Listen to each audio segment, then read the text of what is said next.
ನಾವು ಪರಸ್ಪರ ಪ್ರೀತಿಸಬೇಕೇ ಹೊರತು ಯಾರನ್ನು ಕೂಡ ದ್ವೇಷಿಸಬಾರದು.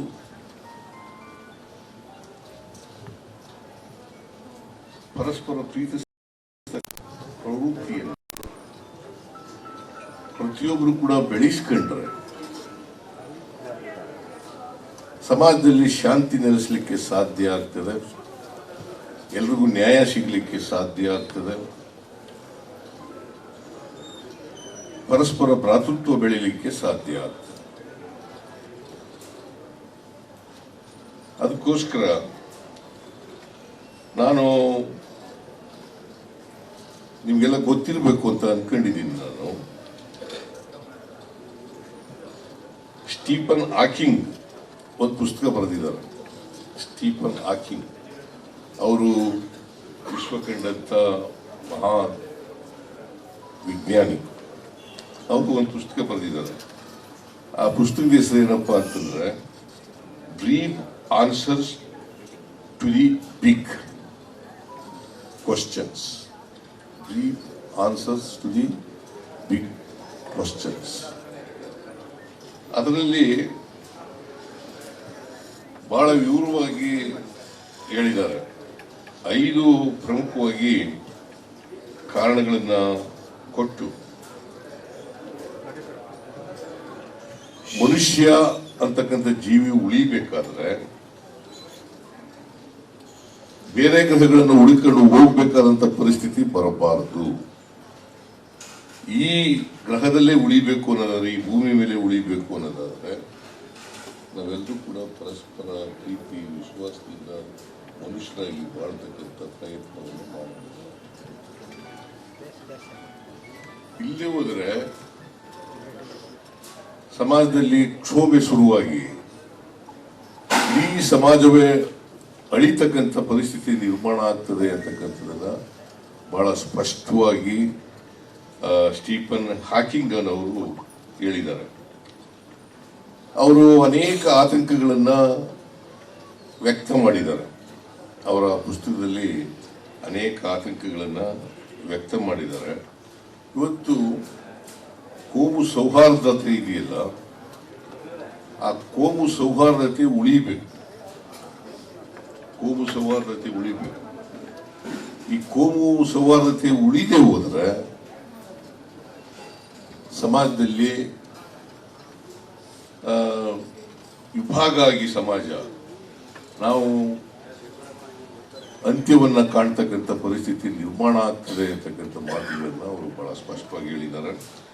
ಅದರಲ್ಲಿ ಬಹಳ ಮುಖ್ಯವಾಗಿ ಜಗತ್ತಿನಲ್ಲಿ ಮನುಷ್ಯರ ನಡುವೆ ಅಸಹನೆ ಹೆಚ್ಚುತ್ತಿದೆ. ಮನುಷ್ಯರ ನಡುವೆ ಅಸಹನೆ ಹೆಚ್ಚುತ್ತಿದೆ. ಇದನ್ನೇ ನಮ್ಮ ಸಂವಿಧಾನದಲ್ಲೂ ಕೂಡ ನಾವು ಹೇಳಿದ್ದೀವಿ. ಬಹಳ ಸ್ಪಷ್ಟವಾಗಿ ಇನ್ನೊಂದು ಧರ್ಮದವರ ಬಗ್ಗೆ ಸಹಿಷ್ಣುತೆ ಬೆಳೆಸ್ಕೊಳ್ತಕ್ಕಂಥ ಪ್ರಯತ್ನವನ್ನು ಮಾಡಬೇಕು. ಆ ಸಹಿಷ್ಣುತೆ ಬೆಳೆಸ್ಕೊಳ್ಳದೆ ಹೋದರೆ ನಾವು ಸೆಕ್ಯುಲರ್ ಸ್ಟೇಟ್ ಆಗಿ ಉಳಿಲಿಕ್ಕೆ ಕಷ್ಟ ಆಗ್ತದೆ. ಸಹಿಷ್ಣುತೆ ಬಹಳ ಮುಖ್ಯ. ಇವತ್ತು ಏನ್ ನಡೀತಾ ಇದೆ ಸಮಾಜದಲ್ಲಿ, ದೇಶದಲ್ಲಿ ಮತ್ತೆ ರಾಜ್ಯದಲ್ಲಿ, ಇಡೀ ಜಗತ್ತಿನಲ್ಲಿ ಏನ್ ನಡೀತಾ ಇದೆ ಅಂತಂದ್ರೆ ಈ ಕೋಮು ಸಂಘರ್ಷ ಶುರುವಾಗ್ಬಿಟ್ಟಿದೆ. ಈ ಕೋಮು ಸಂಘರ್ಷ ಕೂಡಲು ಯಾವ ಕಾರಣಕ್ಕೂ ಕೋಮು ಭಾವನೆ ನಾವು ಬೆಳೆಸ್ಕೊಂಡ್ರೆ, ಅದಕ್ಕೆ ಕುವೆಂಪು ಅವರು ಒಂದು ಮಾತು ಹೇಳ್ತಾರೆ. ಏನಪ್ಪಾ ಅದು ಅಂತಂದ್ರೆ, ಹುಟ್ಟುವಾಗ ಎಲ್ಲ ಮಕ್ಕಳು ಕೂಡ ವಿಶ್ವಮಾನವರಾಗಿ ಹುಟ್ಟುತ್ತವೆ, ಬೆಳೀತಾ ಬೆಳೀತಾ ಅಲ್ಪ ಮಾನವರಾಗ್ಬಿಡ್ತಾರೆ. ನಾವು ಆಗಕ್ ಸಾಧ್ಯ ಇಲ್ಲ ಅಂತಂದ್ರು ಕೂಡ ವಿಶ್ವಮಾನವರಾಗ್ಲಿಕ್ಕೆ ಪ್ರಯತ್ನವನ್ನ ಮಾಡ್ತಕ್ಕಂಥದ್ದು ಪ್ರತಿಯೊಬ್ಬ ಮಾನವ ಜೀವಿಯ ಕರ್ತವ್ಯ ಆಗ್ಬೇಕು ಅಂತಕ್ಕಂಥ ಮಾತುಗಳನ್ನ ಹೇಳಲಿಕ್ಕೆ. ವಿಶ್ವಮಾನವ ಆಗಕ್ಕಾಗಲ್ಲ. ನಾವು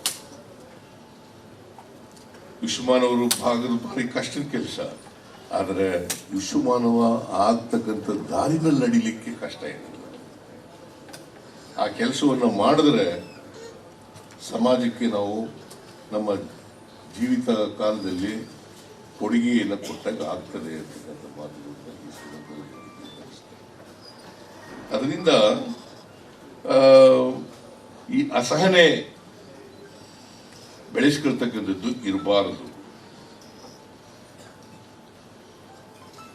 ಹೊಂದಾಣಿಕೆ, ಸೌಹಾರ್ದತೆ ಅತ್ಯಂತ ಅಮೂಲ್ಯವಾದಂಥ ವಿಚಾರಗಳಿವೆ. ಎಲ್ಲರ ಜೊತೆಲೂ ಕೂಡ ಹೊಂದಾಣಿಕೆ ಮಾಡ್ಕೊಳ್ಬಾರ್ದಕ್ಕಂಥ ಸೌಹಾರ್ದತೆಯಿಂದ ಮಾಡ್ತಕ್ಕಂಥ ವಾತಾವರಣವನ್ನು ನಿರ್ಮಾಣ ಮಾಡ್ತಕ್ಕಂಥದ್ದು ಅತ್ಯಂತ ಅವಶ್ಯ. ಇವತ್ತು ಮನುಷ್ಯನ ಸ್ವಯಂಕೃತ ಅಪರಾಧಗಳಿಂದ ಜಾಗತಿಕ ತಾಪಮಾನ ಜಾಸ್ತಿ ಆಗ್ತಾ ಇದೆ. ನಮ್ಮ ದುರಾಸೆಗಳಿಂದ. ಅದಕ್ಕೆ ಗಾಂಧೀಜಿಯವರು ಏನು ಹೇಳಿದ್ದಾರೆ ಅಂತಂದ್ರೆ, ನಮ್ಮ ಪ್ರಕೃತಿ ನಮ್ಮ ಅಗತ್ಯತೆಗಳನ್ನ ಪೂರೈಸ್ತದೆ ಹೊರತು ನಮ್ಮ ದುರಾಸೆಗಳನ್ನಲ್ಲ. ಮನುಷ್ಯನಿಗೆ ಏನೇನು ಅಗತ್ಯಗಳಿದೆ ಅವುಗಳನ್ನ ಪ್ರಕೃತಿ ಪೂರೈಸ್ತದೆ, ಆದರೆ ನಾವು ದುರಾಸೆಗಳನ್ನಲ್ಲ, ನಮ್ಮ ದುರಾಸೆಗಳನ್ನೆಲ್ಲ ಪ್ರಕೃತಿ ಪೂರೈಸಲಿಕ್ಕೆ ಸಾಧ್ಯ ಇಲ್ಲ. ಇದನ್ನ ಬಹಳ ಸ್ಪಷ್ಟವಾಗಿ ಅರ್ಥ ಮಾಡ್ಕೋಬೇಕಾಗುತ್ತೆ. ಮನುಷ್ಯ ದುರಾಸೆಗಳಿಂದ ಇವತ್ತು ಪ್ರಕೃತಿಯನ್ನ ನಾಶ ಮಾಡತಕ್ಕಂಥ ಪ್ರಯತ್ನಗಳು ನಡೀತಾ ಇದ್ದಾವೆ. ಅದರಿಂದಲೇ ಇವತ್ತು ಕೇರಳದಲ್ಲಿ ನಡೆದಿರ್ತಕ್ಕಂಥ ಘಟನೆ, ಮತ್ತೆ ಶಿರೂರಿನಲ್ಲಿ ನಡೆದಿರ್ತಕ್ಕಂಥ ಘಟನೆ, ಇವತ್ತೆಲ್ಲ ನಾವು ಅಭಿವೃದ್ಧಿ ಹೆಸರಿನಲ್ಲಿ ಪ್ರಕೃತಿಯನ್ನು ಹಾಳು ಮಾಡತಕ್ಕಂಥ ಕೆಲಸವನ್ನು ಮಾಡ್ತಾ ಇದ್ದೀವಿ. ಹಾಗಾಗಿ ಇಂಥ ದುರ್ಘಟನೆಗಳು ನಡೀತಕ್ಕಂಥದ್ದು ಕೂಡ ಇದೆ ಅಂತಕ್ಕಂಥದ್ದು. ಅದಕ್ಕೆ ಮನುಷ್ಯನ ದುರಾಸೆಯಿಂದ, ಮನುಷ್ಯನ ತಪ್ಪು ಕೃತಿಗಳಿಂದ ಇಂಥ ಜಾಗತಿಕ ತಾಪಮಾನ ಹೆಚ್ಚಾಗ್ತದೆ. ಹಾಗಾಗಿ ಭೂಮಿ ವೇಗವಾಗಿ ಬಿಸಿಯಾಗ್ತದೆ, ಭೂಮಿ ವೇಗವಾಗಿ ಬಿಸಿಯಾಗ್ತದೆ ಮತ್ತು ಹಿಂದಿಗಿಂತ ಬರ ಮತ್ತು ಪ್ರವಾಹಗಳು ಬರಲಿಕ್ಕೆ ಜಾಸ್ತಿ ಆಗ್ತದೆ. ನನಗೆ ಹೇಳಿದ್ರು ಕೆಲವರು ಜನ, ಮೌಢ್ಯಗಳನ್ನ ಕಂದಾಚಾರಗಳನ್ನು ನಂಬ್ಕೊಳ್ತಕ್ಕಂಥ ಜನ ಹೇಳಿದ್ರು, ಸಿದ್ದರಾಮಯ್ಯನವರ ಅಧಿಕಾರಕ್ಕೆ ಬಂದಾಗ ಬರಗಾಲ ಬರ್ತದೆ, ಪ್ರವಾಹ ಬರ್ತದೆ, ಬರಗಾಲ ಬರ್ತದೆ ಅಂತ ಹೇಳಿ ಅನೇಕ ಜನರಲ್ಲಿ ಈ ಮೌಢ್ಯಗಳನ್ನು ಬಿತ್ತಕ್ಕಂಥ ಪ್ರಯತ್ನವನ್ನು ಮಾಡ್ತಾರೆ. ಹಾಗಾದ್ರೆ ಈಗ ಯಾಕೆ ಮಳೆ ಆಗಿದೆ?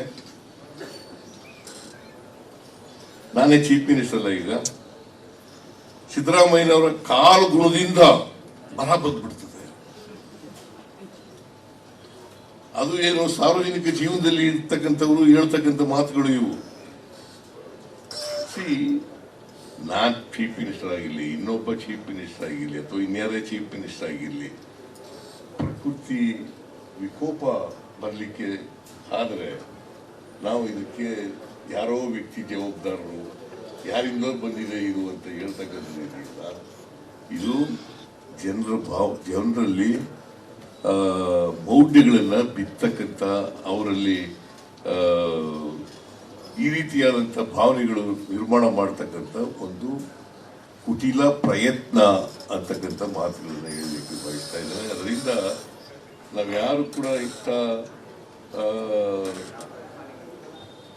ವೈಜ್ಞಾನಿಕವಾಗಿ ಯೋಚನೆ ಮಾಡ್ತಕ್ಕಂಥ, ವೈಚಾರಿಕವಾಗಿ ಯೋಚನೆ ಮಾಡ್ತಕ್ಕಂಥ ಕೆಲಸವನ್ನು ಮಾಡಬೇಕಾಗ್ತದೆ.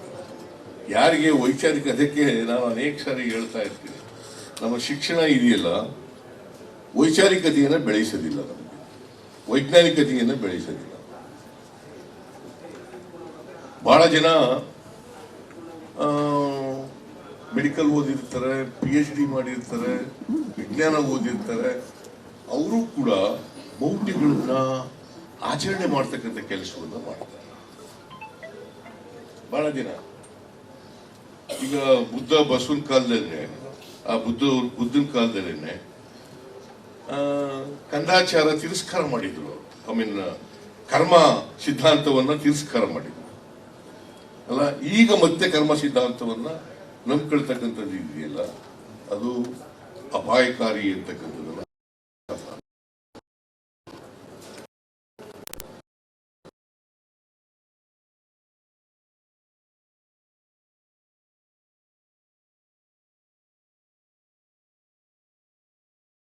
ಕರ್ಮದಿಂದ ಹಿಂಗೆಲ್ಲ ಆಗ್ಬಿಟ್ಟಿದ್ದೀನಿ ಅಂತ ಹೇಳೋದು.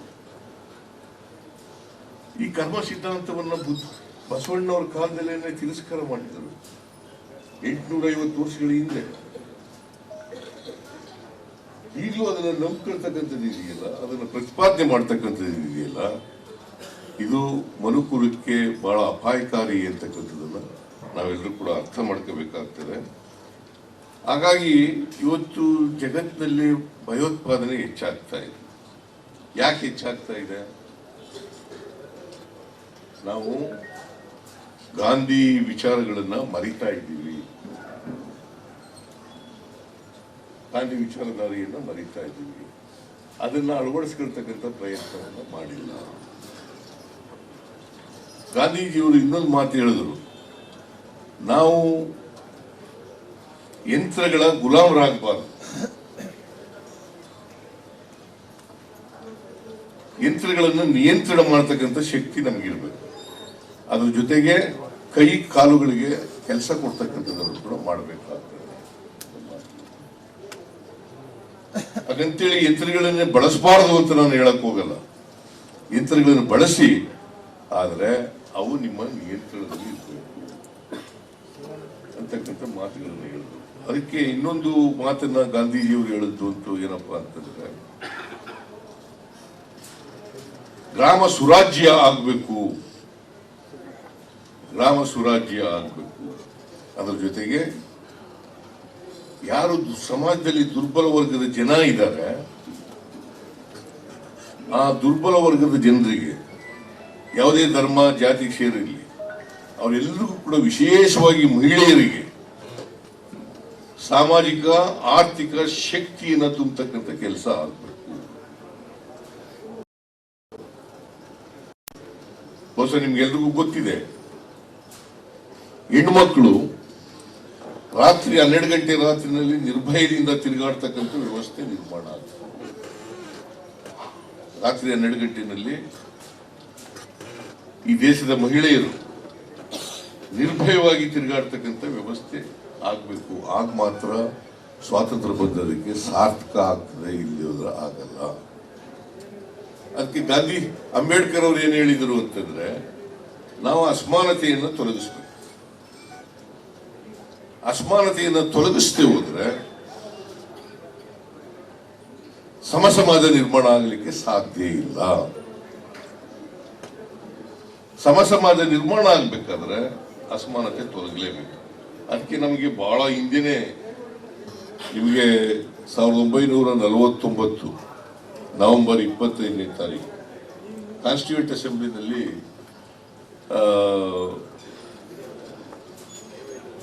ಅಂಬೇಡ್ಕರ್ ಅವರು ಭಾಷಣ ಮಾಡಿದ್ದಾರೆ. ಬಹುಶಃ ಅದು ಒಂದು ಹಿಸ್ಟಾರಿಕಲ್ ಸ್ಪೀಚ್. 25 ನವೆಂಬರ್ 1940.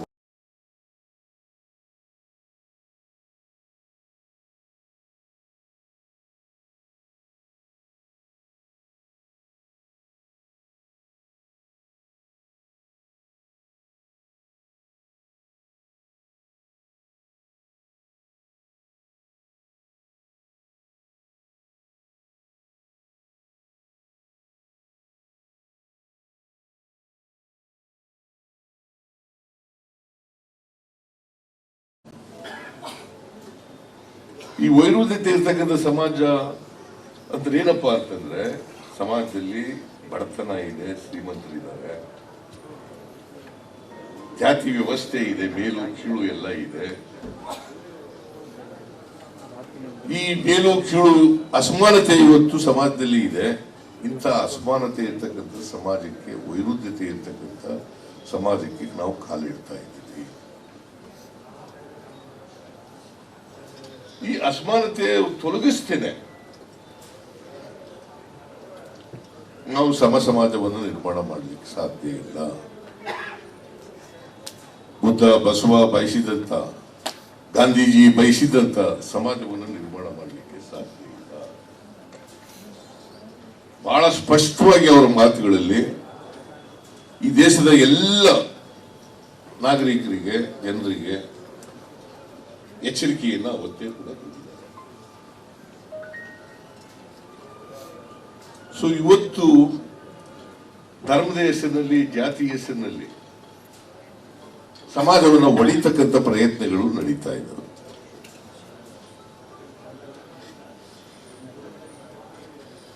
ಜಾತಿ ಧರ್ಮ ಹೆಸರಿನಲ್ಲಿ ಇವತ್ತು ಸಮಾಜ ಒಡೆದರೆ, ಎಲ್ಲರೂ ಒಂದುಗೂಡಿಸದೆ ಹೋದರೆ, ಎಲ್ಲರೂ ಮನುಷ್ಯರಾಗಿ ಬಾಳ್ತಕ್ಕಂಥ ವ್ಯವಸ್ಥೆಯನ್ನು ನಿರ್ಮಾಣ ಮಾಡದೆ ಹೋದರೆ ಅಸಮಾನತೆ ಹೋಗ್ಲಿಕ್ಕೆ ಸಾಧ್ಯ ಇಲ್ಲ. ಬಲವಾಗಿ ನಂಬಿದ್ರು ಅಂಬೇಡ್ಕರ್ ಅವರು, ಗಾಂಧೀಜಿಯವರು. ಜಾತಿ ವ್ಯವಸ್ಥೆ ಹೋಗದೇನೆ ಅಸಮಾನತೆ ಹೋಗ್ಲಿಕ್ಕೆ ಸಾಧ್ಯ ಇಲ್ಲ.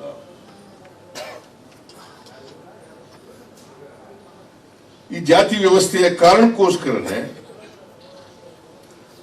ಅನೇಕ ನೂರಾರು ವರ್ಷಗಳ ಕಾಲ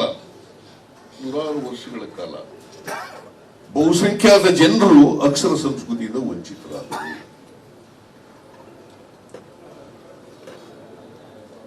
ಈ ಅಕ್ಷರ ಸಂಸ್ಕೃತಿಯಿಂದ ವಂಚಿತರಾದರಿಂದ ಆರ್ಥಿಕವಾಗಿ, ಸಾಮಾಜಿಕವಾಗಿ ಅಸಮಾನತೆ ನಿರ್ಮಾಣ ಆಯಿತು ಸಮಾಜದಲ್ಲಿ.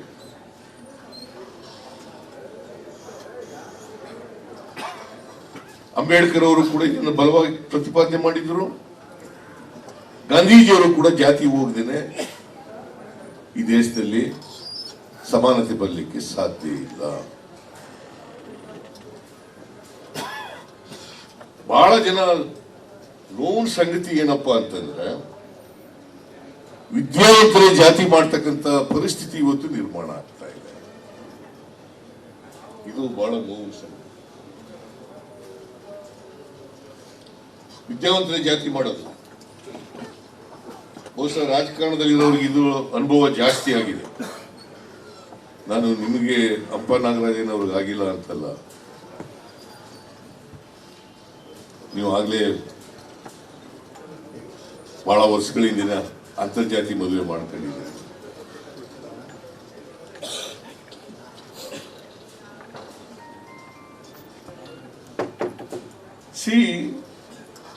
ಇದನ್ನ ಇವತ್ತು ಬಹಳ ಪ್ರತಿಪಾದನೆ ಮಾಡ್ತಾ ಇದ್ದದ್ದು. ಈಗ ಬಲಪಂಥೀಯರು ಏನ್ ಮಾಡ್ತಾ ಇದ್ದಾರೆ ಅಂತಕ್ಕಂಥದನ್ನ ಗಮನಿಸಬೇಕಾಗುತ್ತೆ. ಈ ಬಲಪಂಥೀಯರೇ ಧರ್ಮ ಹೆಸರಲ್ಲಿ ರಾಜಕಾರಣ ಮಾಡವರೇ ಮಹಾತ್ಮ ಗಾಂಧೀಜಿಯವರನ್ನು ಕೊಂದ.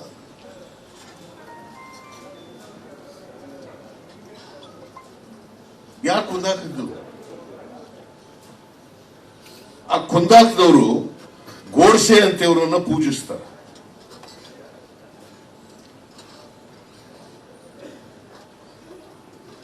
ನಾವು ಇದ್ರ ಬಗ್ಗೆ ಎಚ್ಚರ ವಹಿಸ್ತೀವಂದ್ರೆ ಭಾರಿ ಕಷ್ಟ. ಇಂಥ ವಿಚಾರಗಳ ಬಗ್ಗೆ ನಾವೆಲ್ಲರೂ ಕೂಡ ಪ್ರಜ್ಞಾವಂತರು.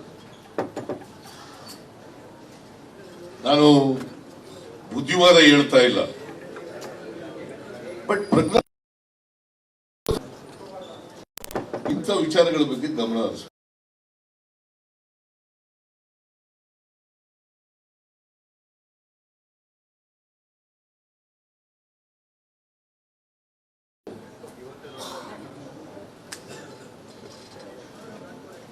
ಇದನ್ನ ಧರ್ಮದ ಬೀಜ ಬಿತ್ತಕ್ಕಂಥದ್ದು,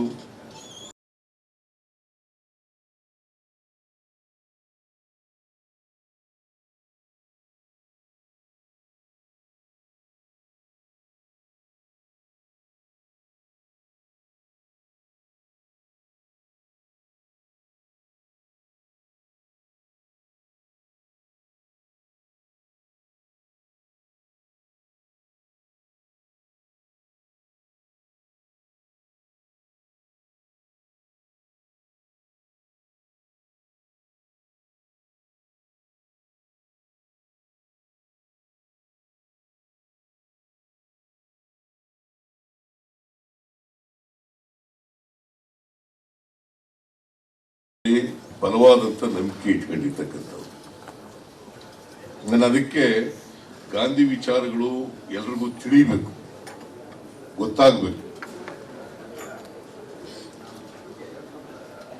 ಅಂತೇಳೇನೆ ನನಗೆ ಓ ಸಿ ಶ್ರೀನಿವಾಸಯ್ಯನವರು ಬದುಕಿದ್ದಾಗ ನನಗೊಂದು ಸಭೆಯಲ್ಲಿ ಹೇಳಿದ್ರು ಗಾಂಧಿ ಭವನಗಳು ಮಾಡಬೇಕು ಅಂತ. ನಾನು ಕೂಡಲೇ ಹೇಳಿದೆ. ಆಗ 30 ಜಿಲ್ಲೆಗಳಿದ್ದವು ಕರ್ನಾಟಕದಲ್ಲಿ. 30 ಜಿಲ್ಲೆಗಳಲ್ಲೂ ಒಂದೊಂದು ಗಾಂಧಿ ಭವನ ನಿರ್ಮಾಣ ಮಾಡುತ್ತೇವೆ ಅಂತೇಳಿ 90 ಕೋಟಿ ರೂಪಾಯಿಗಳನ್ನ ಮಾಡಿದೆ. ಅದು ಬಹಳ ಹಿಂದೆ ಚೀಫ್ ಮಿನಿಸ್ಟರ್ ಆಗಿರ್ಬೋದು, 16ನೇ ಇಸ್ವಿನಲ್ಲಿ. ಯಾಕೆ ಮಾಡದೆ ಅಂತಂದ್ರೆ ಇವತ್ತು ಯುವಕರಿಗೆ ಗೊತ್ತಾಗಬೇಕು, ವಿದ್ಯಾರ್ಥಿಗಳಿಗೆ ಗೊತ್ತಾಗಬೇಕು.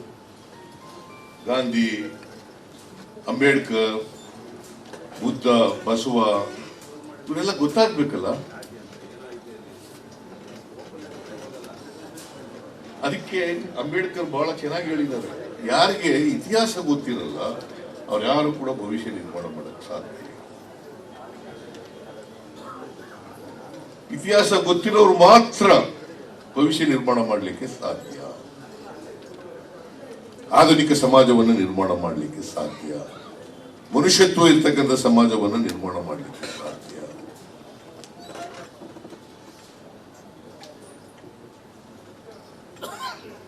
ಏನಾಗಿದೆ ನಮ್ಮ ದೇಶದಲ್ಲಿ ಅಂತಂದ್ರೆ, ಈ ರಾಜಕೀಯ ಕಾರಣಕ್ಕೋಸ್ಕರ ನಾನು ಅನೇಕ ಕಡೆಗಳಲ್ಲಿ ಹೋದಾಗ ಕೆಲವು ಜನ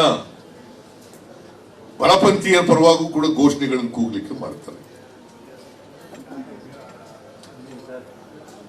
ಯಾವುದೇ ವಿಚಾರನ ಅದು ನಮ್ಮ ಸಮಾಜಕ್ಕೆ ಅನ್ವಯ ಆಗ್ತದಾ ಇಲ್ವಾ ಅಂತಕ್ಕಂಥ ನೋಡ್ತಕ್ಕಂಥ ವೈಚಾರಿಕತೆ ಮನೋಭಾವ ಬೆಳಿಬೇಕಲ್ಲ, ವೈಜ್ಞಾನಿಕ ಮನೋಭಾವ ಬೆಳಿಬೇಕಲ್ಲ.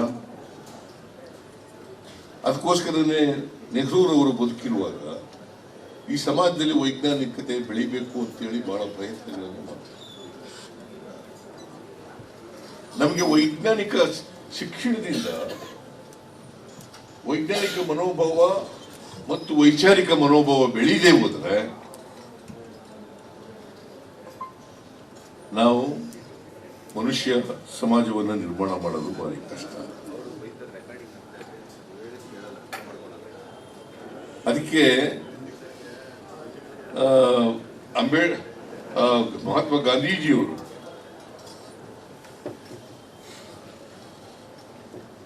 ಇನ್ಕ್ಲೂಸಿವ್ ಮತ್ತೆ non violence, inclusiveness and non violence, ಇದು ಬಹಳ ಮುಖ್ಯ ಅಂತಕ್ಕಂಥ ಪ್ರತಿಪಾದನೆಯನ್ನು ಅವರು ಮಾಡಿದ್ದಾರೆ. ಇನ್ಕ್ಲೂಸಿವ್ನೆಸ್ ಅಂಡ್ ನಾನ್ ವೈಲೆನ್ಸ್, ಇದನ್ನ ನಾವು ಇತ್ತೀಚಿನ ವರ್ಷಗಳಲ್ಲಿ